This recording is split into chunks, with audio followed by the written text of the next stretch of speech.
नमस्कार, मैं रेखा पांडे पुणे महाराष्ट्र से आप सभी का अभिनंदन और वंदन करती हूँ अपने कविता जंक्शन चैनल पे।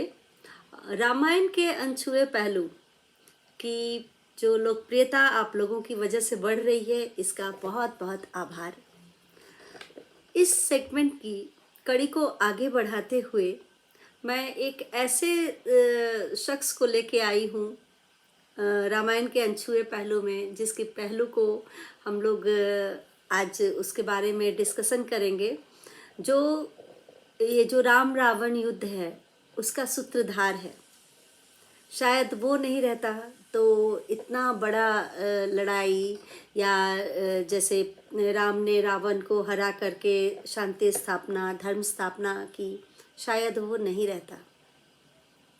जी हाँ, मैं बात कर रही हूँ रावण की बहन शूर्पणखा के बारे में।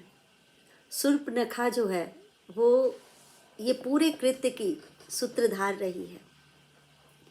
रावण की बहन है तो जाहिर सी बात है उसकी चहेती भी होगी। लेकिन कहते हैं ना, सारे शुभचिंतक आपका शुभ नहीं चाहते हैं। ये बहुत ही चरितार्थ पंक्तियां हैं। शूर्पणखा और रावण के बीच में भी यही संबंध था। शूर्पणखा जो थी, उसने प्रण किया हुआ था कि मैं रावण के पूरे कुल का नाश कर दूंगी, और हुआ भी। चलिए इसको विस्तार से हम और आप बातें करते हैं। रावण की बहन जो राक्षस कुमारी शूर्पणखा थी, वो बहुत ही खूबसूरत थी और पाताल नरेश के जो सेनापति थे कल्कि, उनसे प्रेम करती थी। रावण तीनों लोकों का स्वामी था और उसको था कि मैं तीनों लोक को विजय करूंगा। पाताल लोक तक भी ये बात पहुंची। उसके वहाँ के जो राजा थे वो थोड़ा चिंतित थे, क्योंकि रावण से वो जीत नहीं सकते थे। लेकिन जो कल्कि था, उनका सेनापति, वो बहुत ही समझदार इंसान था और उसने कहा कि रावण की बहन जो है वो मुझसे प्रेम करती है, और अगर नीति कहती है कि अगर मैं उससे शादी कर लूँगा तो रावण हम पे चढ़ाई नहीं करेगा, क्योंकि चढ़ाई हमेशा दुश्मनों पे किया जाता है, अपने सगे संबंधियों पे नहीं। और कोई भी भाई अपनी बहन को विधवा नहीं कर सकता है।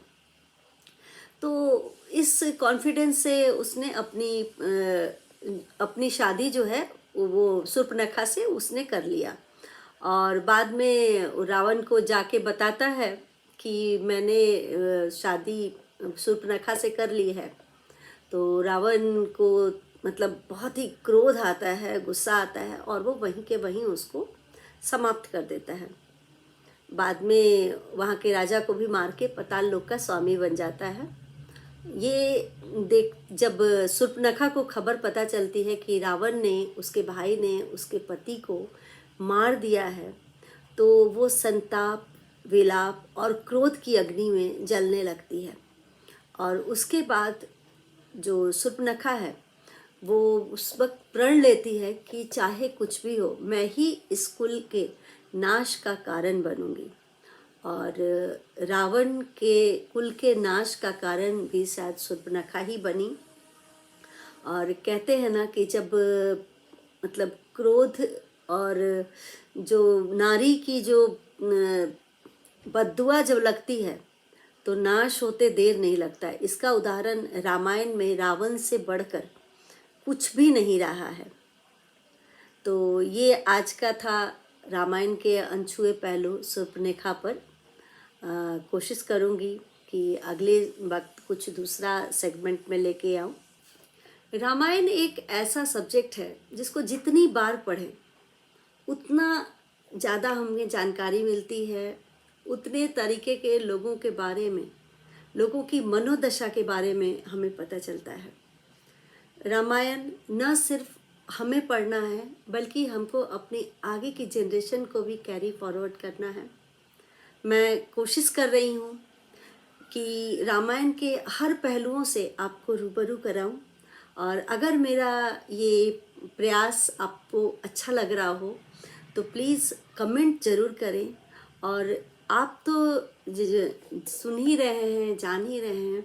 कोशिश करें कि ज़्यादा से ज़्यादा लोग मुझे सुन पाएँ, और इसके लिए सब्सक्राइब और शेयर करना बहुत ज़रूरी होगा।